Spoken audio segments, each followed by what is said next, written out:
Linear gradient genuinely creates a real smooth color transition as a background along an actual straight line. In this video, you'll build several real linear gradients. To right genuinely sets the real gradient direction, left to right here, transitioning between the two actual colors. A real angle in degrees genuinely offers more precise directional control than the to keyword syntax. A real gradient can genuinely have more than two color stops. This one actually transitions through three real colors.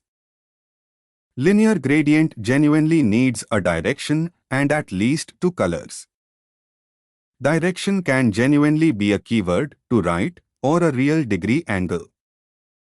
Gradients genuinely can have more than two real color stops. Build a real three-color diagonal gradient background. Ready to build real radial and conic gradients?